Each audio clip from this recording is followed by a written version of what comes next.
આગળના સ્વાધ્યાય 2 એની પહેલી અને બીજી રકમના મૂલ્ય શોધવાના છે. આમાં પહેલું છે cos ઇન્વર્સ cos 13π/6. હવે અહીંયા 13π/6 છે, એ cos ઇન્વર્સના વિસ્તારમાં નથી, નોટ બિલોંગ્સ ટુ cos ઇન્વર્સનો વિસ્તાર 0 અને પાય.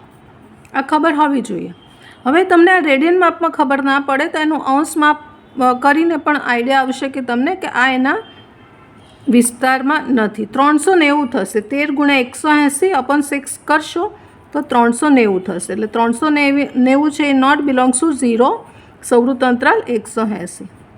તો શું કરવાનું, જ્યારે એના વિસ્તારમાં નથી તો આના આપણે 2 ભાગ પાડીશું. કયા 2 ભાગ પાડીશું? તો 11માં બહુ બધી રકમો તમે કરી છે. એટલે અહીંયા થશે 2π + π/6 થશે. એટલે 6 દુ 12, 12 + 1π એટલે 13π/6 તમને મળી જશે. આ ભાગ આવશે. હવે 2π + ખૂણો એટલે પહેલું ચરણ થશે. 2π એટલે ત્રિકોણમિતિ ઘડિયાળમાં એ બિંદુ થશે, પ્લસ ખૂણો એટલે પહેલું ચરણ થશે. એટલે પહેલા ચરણમાં cos પ્લસ છે એટલે અહીંયા ખાલી આવું વધશે cos ઇન્વર્સ cos π/6. હવે આ π/6 એના અંતરાલમાં આવી ગયું. 30 ડિગ્રી એ આના અંતરાલમાં cos ઇન્વર્સના અંતરાલમાં આવી ગયું. એટલે આપણો આન્સર આવશે અહીંયા π/6. મૂલ્ય શોધો તો π/6. પછી બીજી રકમ પણ એવી છે મૂલ્ય શોધવાની, tan ઇન્વર્સ tan 7π/6. અહીંયા પણ 7π/6 નોટ બિલોંગ્સ ટુ tan ઇન્વર્સના વિસ્તારમાં. એ વિવૃત અંતરાલ છે -π/2 થી π/2. વિસ્તારો બધા ખબર હોવી જોઈએ. 7π/6 210 છે. 210 એ -90 અને 90ની વચ્ચે નહીં આવે. એટલે અહીંયા પણ ભાગ પાડીશું. એટલે tan બધા MCQ છે. tan π + π/6, π + π/6 એટલે 7π/6 થાય. હવે π પ્લસ ખૂણો એટલે ત્રીજું ચરણ થશે. ત્રીજામાં tan પ્લસ છે માટે આપણી પાસે આવું વધશે tan ઇન્વર્સ tan π/6. અને હવે π/6 એના વિસ્તારમાં tan ઇન્વર્સના વિસ્તારમાં છે માટે આન્સર આવશે π/6. એટલે પહેલાંનું મૂલ્ય પણ π/6 આવ્યું અને બીજાનું પણ π/6 આવ્યું. ત્રીજી રકમ છે સાબિત કરવાની છે. એમાં આપેલું છે 2 sin ઇન્વર્સ 3/5 = સાબિત કરો tan ઇન્વર્સ 24/7. અહીંયા આપણે લેફ્ટ સાઈડ લઈ લઈશું. લેફ્ટ સાઈડ આપણી પાસે છે 2 sin ઇન્વર્સ 3/5. તો એને 2 વખત લખીશું. sin ઇન્વર્સ 3/5 વત્તા sin ઇન્વર્સ 3/5. હવે જ્યારે XY ગુણાકાર <1 હોય ત્યારે આપણને એક ફોર્મ્યુલા ખબર છે, tan ઇન્વર્સ x વત્તા tan ઇન્વર્સ y બરાબર tan ઇન્વર્સ x વત્તા y અપોન 1 - xy. આ ફોર્મ્યુલાનો ઉપયોગ અહીંયા કરીશું. હવે આ ફોર્મ્યુલાનો ઉપયોગ કરવા માટે એક વસ્તુ તો XY ગુણાકાર છે <1 જોઈએ અને tan ઇન્વર્સ x વત્તા tan ઇન્વર્સ y જોઈએ. આપણી પાસે sin ઇન્વર્સ તો આમાં tanમાં કન્વર્ટ કરીશું, tan ઇન્વર્સમાં કન્વર્ટ કરીશું. તો આગળ એક રકમ આવી હતી sin ઇન્વર્સ એટલે સા બાજુ ને કર્ણ છે અને tan ઇન્વર્સમાં સા બાજુ અપોન પા બાજુ એટલે 25 વર્ગમૂળમાં 25 - 9 એટલે વર્ગમૂળમાં 16. આ શીખવાડ્યું હતું. અહીંયા 4 આવશે. આ ત્રિપુટી યાદ જ રાખવાની કે sin ઇન્વર્સને tanમાં ફેરવવું છે. તો એવી રીતે અહીંયા પણ સેમ થશે tan ઇન્વર્સ 3/4. હવે આ 3/4 × 3/4 = 9/16 એ <1 છે. એટલે આપણે આ ફોર્મ્યુલાને વાપરીશું. તો એ ફોર્મ્યુલાને વાપરતા tan ઇન્વર્સ આ x છે આપણો, આ y છે આપણો. તો x વત્તા y એટલે 3/4 વત્તા 3/4 અને નીચે છે 1 - xy ગુણાકાર એટલે 1 - 3/4 × 3/4. બસ હવે આપણે સાદુરૂપ આપીશું.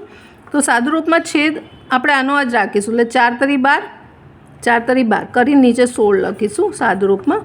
એટલે 4 × 12 વત્તા 4 × 12 એટલે 24 ઉપર આવશે. નીચેનો લસા 16 આવશે અને નીચે થઈ જશે આ 16 લસા 16 - 9 16 - 9 એટલે 7 વધશે, 7/16 વધશે. એટલે આ 16 જતા રહેશે એટલે આપણી પાસે વધશે tan ઇન્વર્સ 24/7 જે આપણે લાવવાનું છે, આપણી રાઇટ હેન્ડ સાઈડ છે એ સાબિત અહીંયા થશે. આ લાવવાનું હતું. આ રીતે આ ફોર્મ્યુલા ઘણી બધી જગ્યાએ વપરાશે. એટલે તમારે સાઇન હોય, કોસ હોય તો એને ટેન ઇન્વર્સમાં ફેરવી દેવાનું. સાઇન ઇન્વર્સ, કોસ ઇન્વર્સ હોય તો એને ટેન ઇન્વર્સમાં ફેરવી અને તમે આ ફોર્મ્યુલા વાપરી શકશો. સ્વાધ્યાય પ્રકરણ સ્વાધ્યાય 2ની ચોથી રકમ. એમાં સાબિત કરો કે સાઇન ઇન્વર્સ 8/17 વત્તા sine inverse 3/5 is equal to tan inverse 77/36. અહીંયા આપણે પેલી જે આપણી ફોર્મ્યુલા છે વાપરવાના છે. ફોર્મ્યુલાને ફરીવાર જોઈ લઈએ તો જો XY ગુણાકાર <1 હોય તો ટેન ઇન્વર્સ X વત્તા ટેન ઇન્વર્સ Y બરાબર ટેન ઇન્વર્સ X વત્તા Y અને અપોન 1 - XY. આ ફોર્મ્યુલા છે. આપણે લેફ્ટ સાઈડમાં આ ફોર્મ્યુલા વાપરી શકીએ છીએ પહેલાં આ સાઇન ઇન્વર્સને ટેન ઇન્વર્સમાં ફેરવ્યા પછી. તો આપણી જે લેફ્ટ સાઈડ છે એ ફરીવાર લખીએ તો સાઇન ઇન્વર્સ 8/17 વત્તા સાઇન ઇન્વર્સ 3/5 આપણને આપેલું છે. હવે મારે ટેન ઇન્વર્સમાં ફેરવવાનું છે. સાઇનને ટેન ઇન્વર્સમાં ફેરવા તો સાઇન એટલે શું? બાજુ, સામેની બાજુ અને કર્ણ, અને ટેન એટલે સામેની બાજુ અપન પાસેની બાજુ. એટલે સામેની બાજુ 8 તો આપણે લખીશું. નીચે પાસેની બાજુ જોઈએ છે તો એમાં વર્ગમૂળમાં 17નો વર્ગ માઇનસ 8નો વર્ગ થશે.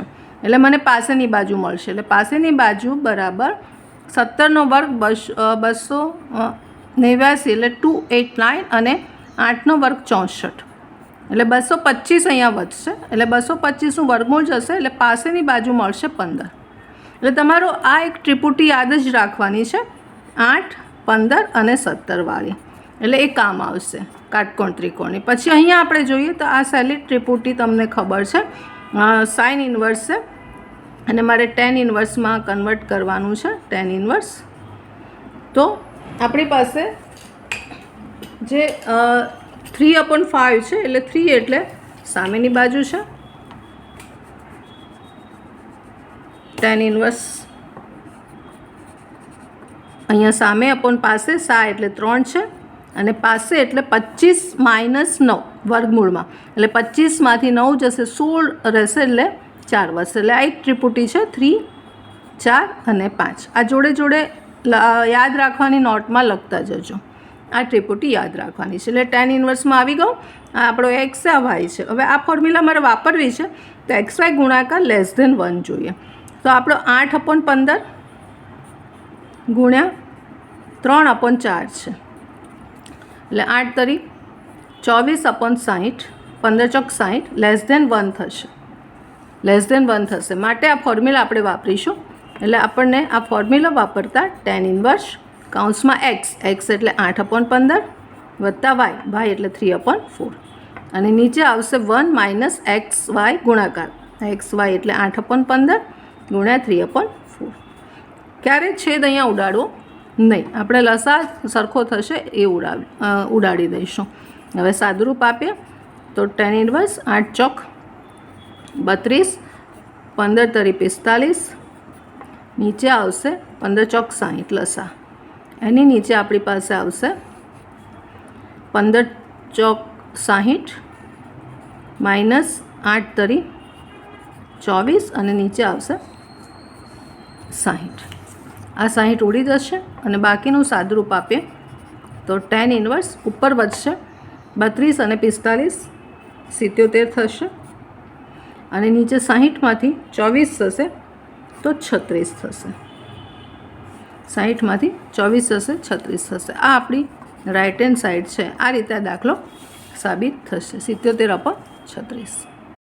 સ્વાધ્યાય 2ની 5મી રકમ સાબિત કરવાની રકમ છે. સાબિત કરો કે cos inverse 4/5 plus cos inverse 12/13 is equal to cos inverse 33/65 65. આ રકમને બધાને આપણે ટેન ઇન્વર્સમાં ફેરવી કાઢીએ છીએ. હવે cos ઇન્વર્સ એટલે આ જે છે એ પાસે અપોન કર્ણ છે. એટલે ટેનમાં હવે સામે અપોન પાસેની બાજુ. એટલે ટેનમાં આપણે સામેની બાજુ શોધવાની છે. અહીંયા અને નીચે પાસેની બાજુ એટલે 4 અહીંયા મૂકી દઈએ છીએ પ્લસ tan ઇન્વર્સ સેમ વસ્તુ આ પાસેની બાજુ 12 છે અને સેમ અહીંયા પણ આપણે બદલવું પડશે નીચે આવશે 33. હવે અહીંયા તમને ત્રિપુટી ખબર જ છે 3 4 5ની એટલે 25 માઇનસ 16 એટલે 9 વધશે એટલે ઉપર આવશે 3. અહીંયા 169 13નો વર્ગ માઇનસ 144 એટલે 25 વધશે એ વર્ગમૂળ કાઢીશું એટલે અહીંયા 5 આવશે. આ ત્રિપુટીઓ યાદ રાખજો 3 4 5 કાટકોણ ત્રિકોણની પછી 5 12 13 અને અહીંયા જોઈ લઈએ તો અહીંયા આપણી પાસે 65 છે.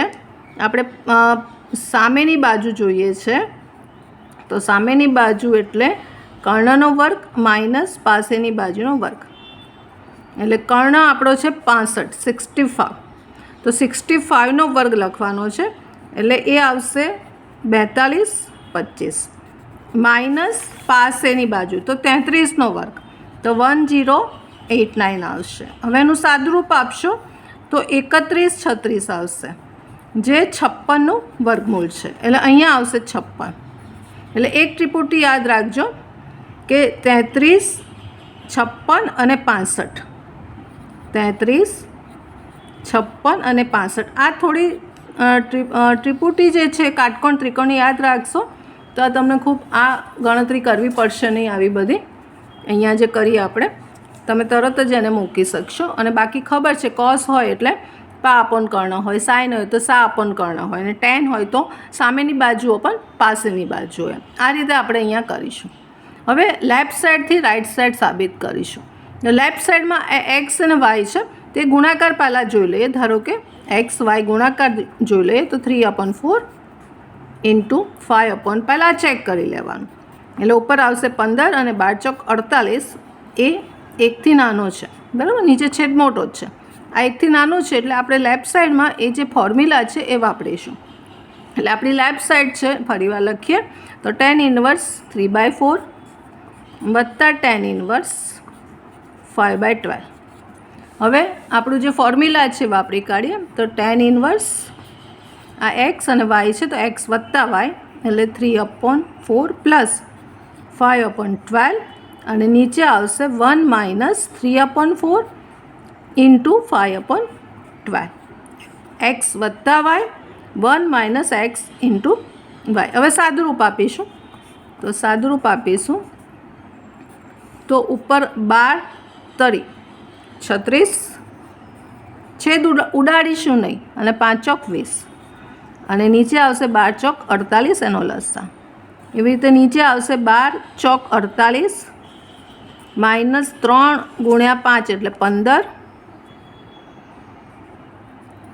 અને નીચે આવશે 48. સાદુરૂપ આપવાનું છે.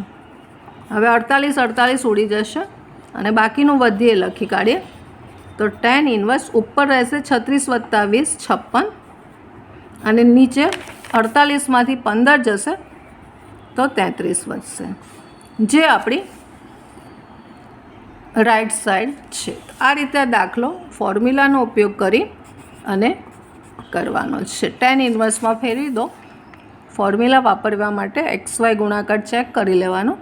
<1 છે તો એક ફોર્મ્યુલા આવશે, greater than 1 આવે તો પણ એક બીજી ફોર્મ્યુલા છે એ આવશે.